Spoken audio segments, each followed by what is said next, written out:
el mismo Jacobo, el mismo Santiago de quien estamos y quien hemos venido hablando. Este hombre no había creído en Jesús en la tierra cuando Jesús, antes de morir en la cruz y resucitar, no había creído en él. Pero aún así, Jesús cuando resucita, toma una decisión por ir y buscarlo. No va en función de cómo había actuado Santiago. No fue el amor de Jesús en función de si Santiago creía o no en él. El amor de Jesús por Santiago es básicamente porque Jesús es amor. Eso es su esencia. Y entonces no va en función de lo que nosotros hayamos hecho, porque más bien nosotros estábamos lejos. Éramos como esa oveja perdida. Y aun cuando estamos aquí, y aun cuando a veces estamos luchando con los sentimientos que afloran en esta situación que estamos viviendo, como ustedes saben, es como una montaña rusa. Uno no sabe ese día cómo se puede sentir. ¿Qué nueva noticia nos van a dar? ¿Qué recorte hay nuevo? Pero quiero animarte a pensar que el amor de Jesús va mucho más allá de eso. Y que el amor de Jesús no va en función de cómo tú te sientas esta mañana, esta tarde o esta noche cuando veas este video. El amor de Jesús es eterno. Y como Santiago va a decir, no se muda, no hay sombra de variación en él.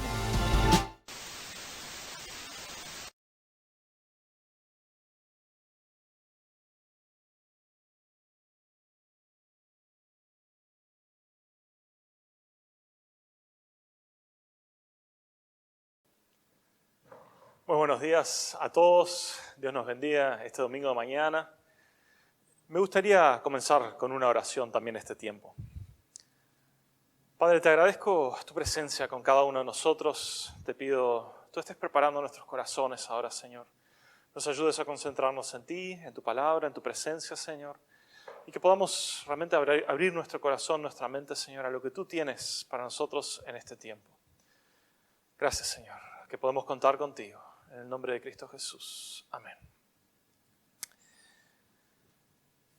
Helmut mencionó en la introducción que estamos a mitad de camino entre Pascuas y Pentecostés, y eran las primeras palabras de mi preparación también del tema, que justamente había estado reflexionando que estamos a mitad de camino entre Pascuas y Pentecostés. Pensando un poco sobre ese tiempo, volví a un tema que ya había visto y que compartí un domingo, hace unos años también, un domingo de mañana, pensando en esos 40 días en los cuales nuestro Señor Jesús se apareció a sus discípulos múltiples veces y daba señales de que Él estaba en efecto vivo, que no era un espíritu, sino que había resucitado. Pensaba, ¿qué haríamos? ¿Qué hablaríamos nosotros? ¿Qué hablarían ustedes? ¿Qué hablaría yo con mis amigos más cercanos, con mi familia, si yo tuviera 40 días, últimos 40 días sobre la tierra? ¿Cuál sería el tema del que hablaríamos? En una situación en la cual ellos quedan y nosotros nos vamos, sabemos que si vivimos nuestra vida en manos de Jesús, si la dejamos en manos de Jesús, vamos a un lugar aún mejor. Pero ¿de qué hablaríamos con nuestra familia en ese tiempo? Si leemos en Hechos capítulo 1, versículo 3, nos dice de qué habló Jesús con sus discípulos. Dice que durante los 40 días después que sufrió y murió, Cristo se apareció varias veces a los apóstoles y les demostró con muchas pruebas convincentes que Él realmente estaba vivo y les habló del reino de Dios. Este es el punto en el cual me quiero detener un poco en este mensaje. Y les habló del reino de Dios.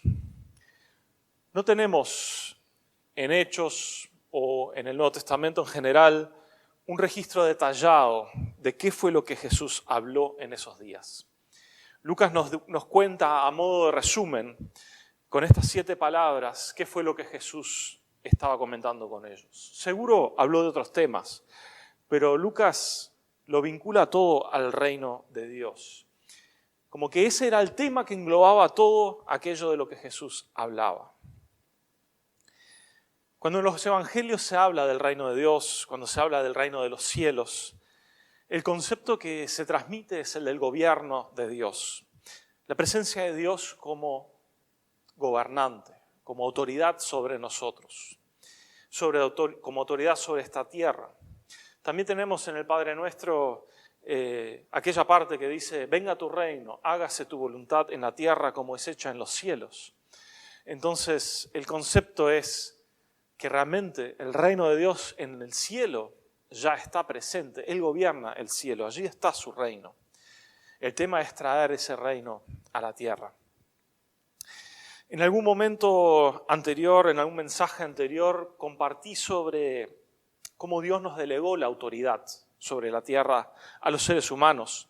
En el Salmo 115, versículo 16, que yo citaba en aquel momento, dice: los cielos pertenecen al Señor, pero Él ha dado toda la tierra a toda la humanidad. Nosotros fuimos hechos responsables de la tierra. Nos fue dada la autoridad sobre la tierra. Autoridad delegada, claramente, la tierra es de Él, pero Él nos puso como mayordomos, capaz que es la palabra correcta, los responsables sobre la tierra. En aquel momento también mencioné que fue en el huerto del Edén donde nosotros entregamos esa autoridad que nosotros teníamos de gobernar sobre una tierra perfecta. La entregamos al ceder ante la tentación, al dudar de las buenas intenciones de Dios y a escuchar a la serpiente, y al quebrantar la única provisión que Dios nos había dado en aquel momento, el de no comer del fruto del árbol del conocimiento del bien y del mal. Desde aquella caída, la tierra, los seres que vivimos en ella, estamos sufriendo las consecuencias de esa caída, las consecuencias de la rebelión, y realmente el enemigo ha hecho estragos en este mundo. Han venido muchas generaciones después de esto, las que vivieron inmediatamente después de esta caída, realmente son mencionadas como tiempos oscuros.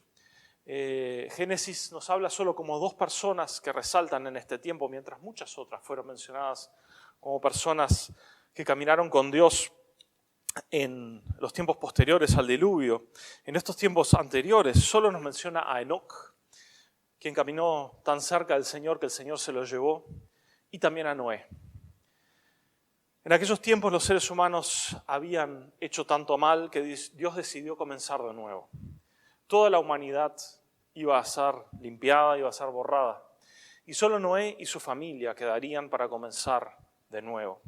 En Génesis 6:8 dice que Noé halló gracia en los ojos de Dios. Tampoco él era perfecto, sino que halló gracia en los ojos de Dios. Dios tuvo misericordia de él y decidió que él era la persona correcta para seguir adelante. Aquí se establece un patrón que se repite una y otra vez, de que Dios elige a personas particulares para tareas especiales. El próximo es Abraham, de Ur, de los caldeos, quien se convertiría en una nación muy especial, una nación, tal vez la nación más especial de la tierra, la nación que puede trazar su historia atrás, más de 5.000 años, hasta justamente, o más de 4.500 años, hasta Abraham. Mientras todas las otras naciones se mezclaron, vinieron, hubo invasiones, etc., fue una nación que se mantuvo bastante separada y puede trazarse hacia atrás bastante claramente. Hay algunas otras que pueden un poco, pero claramente el pueblo de Israel es el que más claro lo puede hacer. La palabra de Dios luego nos cuenta cómo Dios comienza de nuevo con Noé, cómo sigue entonces eligiendo a Abraham, no una persona cualquiera, sino alguien que se había convertido en su amigo, una persona muy especial para él. Y durante las generaciones posteriores, el pueblo se apartaba de Dios, volvía a acercarse a Dios, venían calamidades y desastres que los hacían retornar a Dios, persecuciones, y volvían a Dios. Pero después las generaciones se volvían a apartar de Dios. Si me han seguido hasta este momento en este relato, me gustaría tal vez que se vieran como observadores de la historia y demos un paso hacia atrás. Veamos la historia tal vez desde un poco más de distancia, no de tan cerca. Veamos la historia no solo en este detalle pequeño, sino la historia grande de la humanidad que está por encima de todo esto. La historia de los reinos celestiales, tal vez, de los que están librando batalla en esta tierra. El reino de los cielos, el reino de Dios y también el del enemigo que mencionamos al principio. La Biblia nos cuenta de la rebelión de Lucifer, su rebelión en contra de Dios, las huestes del enemigo aprovechando al ser humano débil que lo ataca, intenta destruirlo, cómo él influye sobre las naciones que rodean a Israel a través de los siglos, con su meta final de destruir la creación principal de Dios, el ser humano. Incluso llevarse consigo en su derrota a todos los que él pudiera. En medio de esa oscura marea de naciones incitadas a la rebelión en contra de Dios, que se levantan, se alzan y caen como un mar embravecido, Dios eligió a un hombre, no cualquier hombre, su amigo Abraham, para levantar a través de él una nación que fuera diferente. Dios tenía una meta grande para esa nación, una nación de sacerdotes. Si todas las otras naciones estaban alejadas de Dios y en oscuridad, esta sería la nación que sería el faro de Dios. Una pequeña nación, pero que llamaría la atención a las otras naciones para acercarse a Dios. En medio de ese mar embravecido que eran las naciones que se alzaban y se levantaban unas encima de las otras, conquistándose y destruyéndose con gran dolor para los pueblos de esas naciones, irrumpe la luz en medio de esa oscuridad. Dios llamando al ser humano a una relación con Él nuevamente, a través de esta pequeña nación. Y en los momentos en los que en esta nación hubo personas que realmente buscaron a Dios de corazón, lo amaron de todo corazón, esa pequeña nación contra todos los pronósticos se volvió una nación poderosa, incluso despertaba sorpresa en las naciones circundantes y en las naciones lejanas. Tanto es así que personas venían de lejos, incluso gobernantes, a ver lo que Dios estaba haciendo. Ese fue el tiempo de David y Salomón, tal vez la cúspide de Israel, su punto más alto. Pero como digo, una y otra vez se alejaron de Dios, volvieron a Dios, pero su camino a partir de ese momento fue el de ir en bajada, digamos, de decaimiento, de decadencia tal vez podríamos decir. Pocos fueron los tiempos de estos en los que realmente fueron el faro de la luz de Dios que Él quería que fueran. Una nación de sacerdotes que guiara a la humanidad de regreso a Dios. Hasta que Dios decidió que era tiempo de encarar esto de otra manera.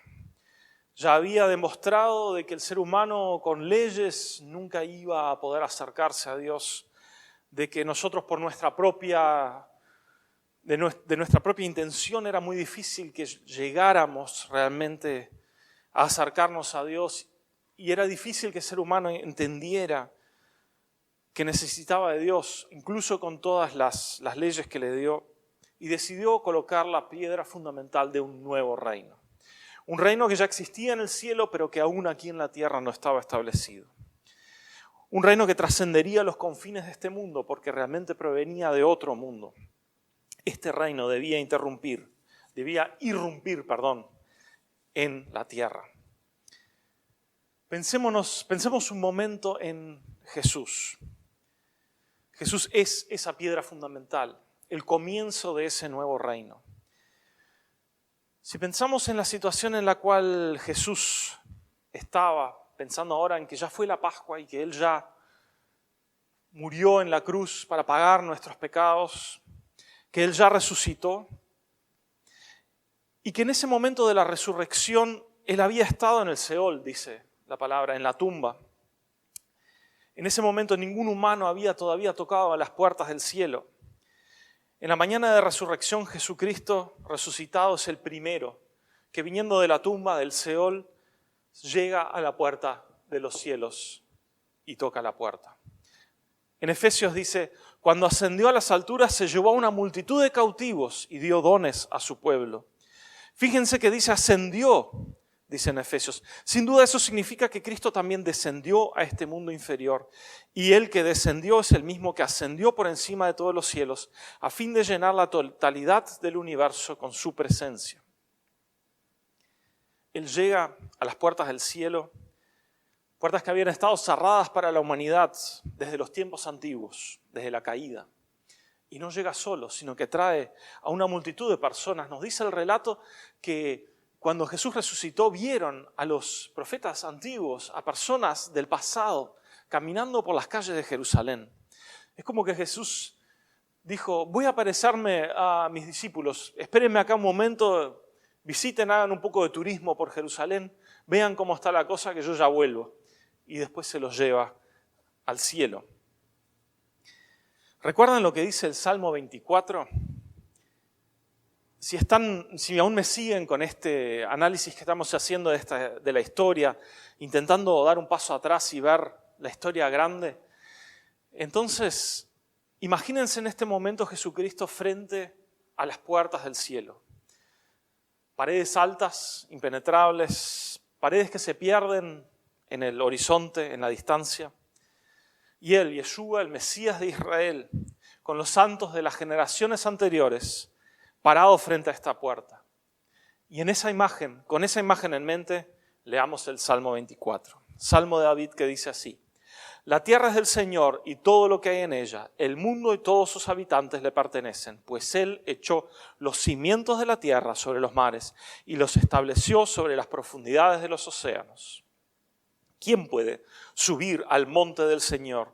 ¿Quién puede estar en su monte santo? Solo los de manos limpias y corazón puro, que no rinden culto a ídolos y nunca dicen mentiras. Ellos recibirán la bendición del Señor y tendrán una relación correcta con Dios su Salvador. Gente así puede buscarte y adorar en tu presencia, oh Dios de Jacob. Ábranse portones antiguos, ábranse puertas antiguas y dejen entrar al Rey de Gloria. ¿Quién es el Rey de Gloria? El Señor fuerte y poderoso, el Señor invencible en batalla. Ábranse portones antiguos, ábranse puertas antiguas y dejen que entre el Rey de Gloria. ¿Quién es el Rey de Gloria? El Señor de los ejércitos celestiales es el Rey de Gloria. Él mismo, fuerte y poderoso, entrando por las puertas celestiales. Las caras de los ángeles, el Señor resucitado ante las puertas antiguas, volviendo victorioso de la batalla más grande que jamás haya existido, llevando consigo a todos los que rescató de la tumba. Por primera vez las puertas son abiertas nuevamente a un ser humano. Por primera vez a un ser humano realmente. Y el reino de Dios, el reino de los cielos, es abierto por primera vez para Jesucristo, el Hijo de Dios, el primero en cruzar el umbral. Él es el primogénito de toda la creación, dice la palabra, y Él vino a ser el hermano mayor de una gran familia. Él es este Rey de Gloria. Pero si la historia terminara aquí, con la llegada de Jesucristo al cielo, pasando por esa puerta, no habría esperanza para nosotros para este lado de la eternidad. Sería cuestión de entregar nuestras vidas a Él y esperar a morir para poder finalmente ser libres. Sin embargo, no debe ser así, porque si fuera así, la muerte sería nuestra salvación y no Jesucristo. No sé si me explico. Si Jesucristo realmente es nuestra salvación, entonces la vida eterna, el reino de Dios, no se deben limitar solo al más allá, sino que se deben extender al más acá de alguna manera. Deben comenzar de este lado, por decirlo de otra manera. ¿Hay alguna indicación en la Biblia, algún lugar en la palabra de Dios donde vemos a su reino llegar? Toda esta reflexión que venimos haciendo arrancó con Hechos 1:3, ¿sí? Donde yo leía hace un ratito que decía, ¿no?, lo que Jesús había hecho durante esos 40 días, hablándoles acerca del reino de Dios. Eso ya es Jesús vuelto. Él ya había pasado por la puerta, habían entrado todos los santos del Antiguo Testamento y Él ahora había vuelto a la tierra. Allí había comenzado nuestra reflexión. Y creo que esta es la parte más importante con respecto al reino de Dios. Si Él hubiera quedado allá, el reino de Dios se hubiera quedado solo allá, pero Él decide volver para que el reino de Dios realmente pueda ser establecido también aquí en la tierra. Ya lo había anunciado, Él había dicho en su tiempo de predicación, en su vida de ministerio, el reino de los cielos está cerca, el reino de los cielos se ha acercado, el reino de los cielos está en medio de ustedes y estaba en medio de ellos porque Él estaba en medio de ellos. Dios mismo, el reino de Dios se había presentado en carne y hueso entre ellos. Estaba en Él. Y cuando vuelve a la tierra, el tema principal de su mensaje es el reino de Dios. Cuando Juan el Bautista estaba dudando porque estaba en la cárcel y estaba todo complicado y dudaba, ¿será este el Mesías? ¿No será el Mesías? Los manda a sus discípulos a preguntarle a Jesús, ¿eres tú el que ha de venir o esperamos a otro? Y Jesús les responde, vayan y cuenten a Juan lo que oyen y ven. Los ciegos reciben la vista y los cojos andan, los leprosos quedan limpios, los sordos oyen, los muertos son resucitados y los pobres se les anuncia el evangelio. Y bienaventurado es el que no se escandaliza de mí. La señal de que Él era el Mesías eran todas estas cosas milagrosas, estas obras milagrosas que Él estaba realizando. Cuando Él sanaba, cuando Él restauraba, cuando Él resucitó a personas, cuando Él estaba haciendo estas cosas, lo que estaba haciendo era levantar la maldición que había caído sobre esta tierra. Los dos reinos se habían enfrentado en la muerte de Jesucristo y Jesucristo había vencido. Y ahora ya no era solo Jesucristo, porque cuando Él estaba aquí, era solo Él. Pero ahora este reino iba a ser establecido por sus discípulos. Tanto es así que cuando llega, digamos, el reino, cuando cae el Espíritu Santo, hubo varias señales que marcaron ese momento. Un viento recio, lenguas de fuego y el levantamiento de la maldición de Babel. ¿Sí? Dice en Hechos que al ocurrir este estruendo la multitud se juntó y estaban desconcertados porque cada uno los oía hablar en su propia lengua. Dios estaba levantando las maldiciones que habían sido acumuladas sobre la tierra. Y como dije, Jesucristo ya no iba a ser uno solo. Él, en su ministerio, era Él y algunos de sus discípulos que estaban haciendo la obra. Pero ahora el poder de Jesús, a través de su Espíritu Santo, estaría en la tierra a través de sus seguidores, discípulos de todas las generaciones. Los discípulos hicieron milagros en las generaciones siguientes. Durante generaciones hasta hoy, Dios sigue obrando a través de nosotros. Y una señal no menor también fueron los mártires. Tal vez el ejemplo más extremo de entrega a este reino, pero me parece uno muy justo, porque realmente fueron los que más entendieron de que el odio no había que enfrentarlo con odio. La venganza no iba a llevar a nada. La violencia no se podía responder con violencia, porque esas eran las leyes del reino oscuro que estaba imperando en este mundo. Y la ley del reino de Dios era el amor. Entonces el amor era el arma que ellos tenían para enfrentar este reino. No lo entendemos como un arma, no entra tal vez en la mente natural, a menos que seamos realmente transformados por Dios, de que el amor sea un arma. Pero es el arma de su reino, el arma más poderosa de su reino. Por amor ellos no levantaron la mano contra aquellos que los apedreaban, como el caso de Esteban. Esteban, mientras era apedreado, vio los cielos abiertos, a Dios en el cielo y a Jesucristo parado a su lado. Tal vez Jesús se había levantado para reconocer esta entrega especial de parte de Esteban.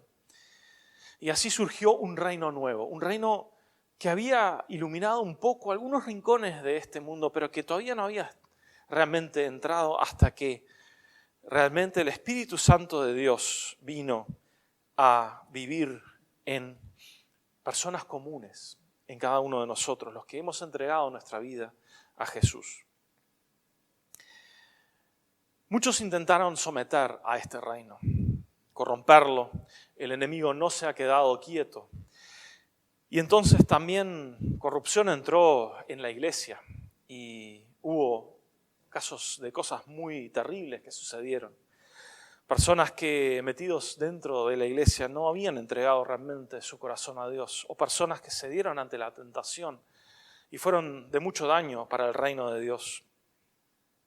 Pero en todas las generaciones desde entonces hubo quienes realmente amaron a Dios, hubo quienes realmente se entregaron a Él, se entregaron para el establecimiento y la expansión de su reino. Algunos, como ya decía, hasta entregaron la vida misma en ese entregarse al reino de Dios.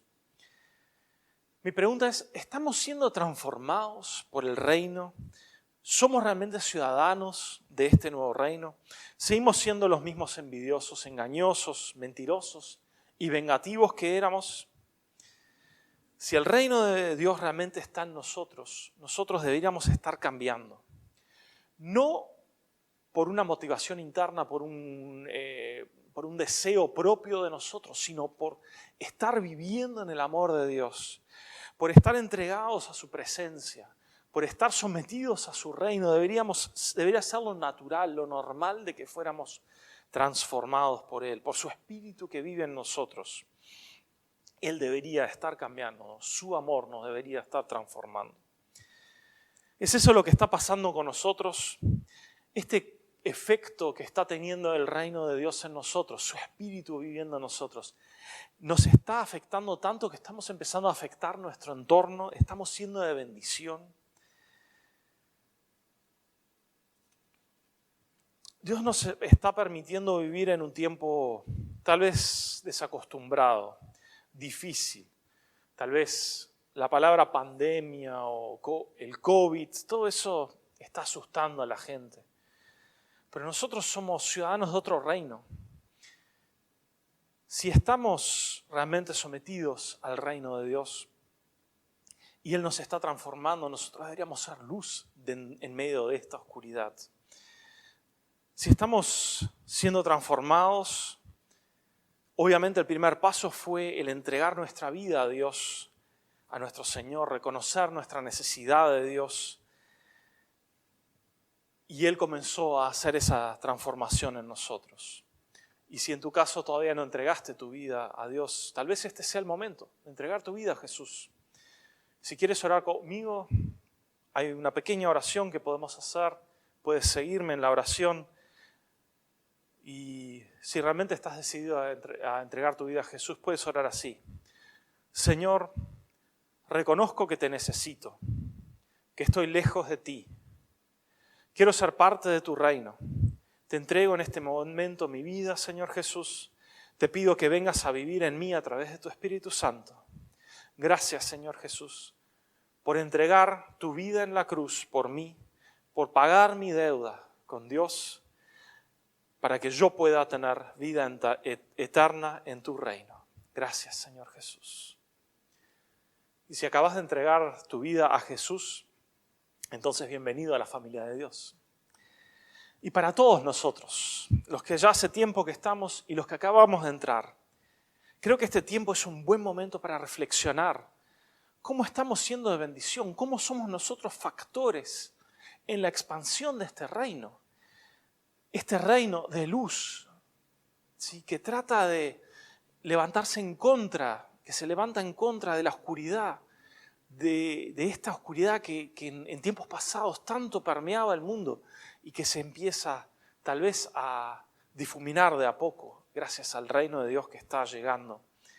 ¿Cómo estamos siendo de bendición? ¿Cómo somos nosotros luz? Estoy seguro que si pensamos un poco nos podemos realmente poner de rodillas delante de Dios y pedirle que abra nuestros ojos a las necesidades a nuestro alrededor. Pedirle que nos dé creatividad y Dios seguro lo va a hacer de cómo nosotros podemos ser de bendición, cómo podemos ayudar a nuestro vecino, a nuestros amigos o familia, tal vez una llamada o de alguna otra manera nosotros podemos tocar las vidas a nuestro alrededor. Y entonces ser parte de ese nuevo reino que Jesucristo vino a fundar, del cual Él es la piedra fundamental, esa luz que brilla en la oscuridad y que nos convierte en ese pueblo especial, herederos del plan de Dios, un pueblo de personas de todas las naciones del mundo que hemos entregado nuestra vida a Jesús, lo seguimos y queremos entregarle nuestra vida, vivir siendo Él realmente nuestro ejemplo y viviendo Él a través de nosotros. La palabra cristianos significa pequeños ungidos. Cristo es el ungido, Jesús. Y fue dada a los discípulos en el primer siglo, tal vez a modo de burla un poco, ¿sí? Pero refleja bien lo que es, ¿sí? Nosotros deberíamos ser de influencia en este mundo, así como Jesús lo fue, pequeños representantes de Él en este mundo, parte de su reino siendo establecido. Y la parte especial sobre su reino es que trasciende la iglesia.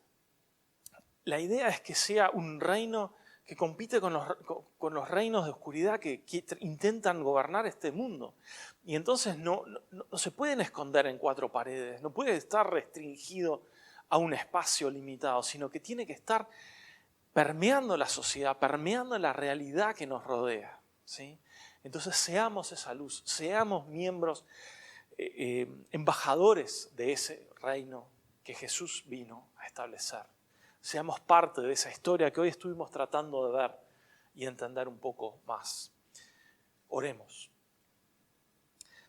Padre, te agradezco por realmente la historia que está plasmada en tu palabra, Señor.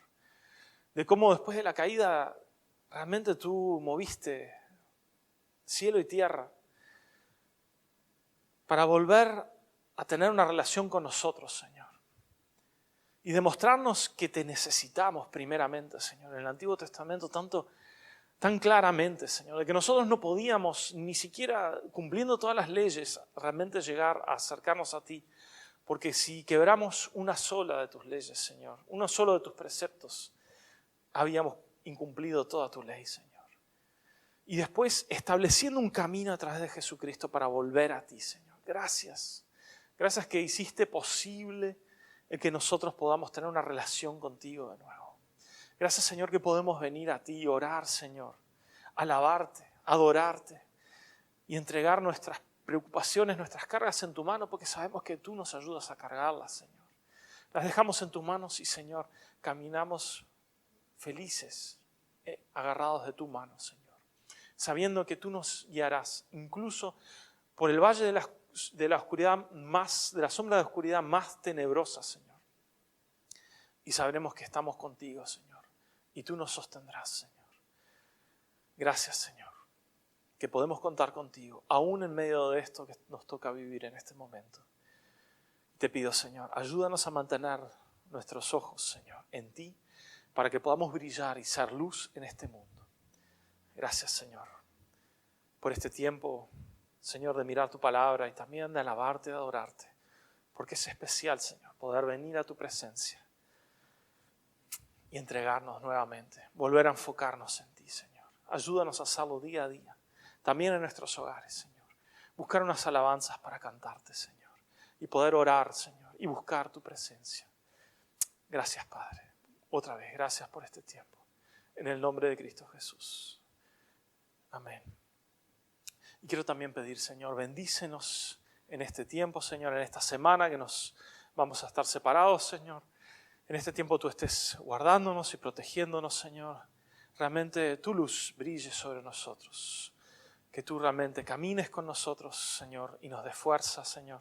Y nos ayudes a ser embajadores de tu reino. En el nombre de Cristo Jesús. Amén. Que Dios los bendiga y les dé a cada uno una bendecida semana en la cual puedan ser luz para su reino.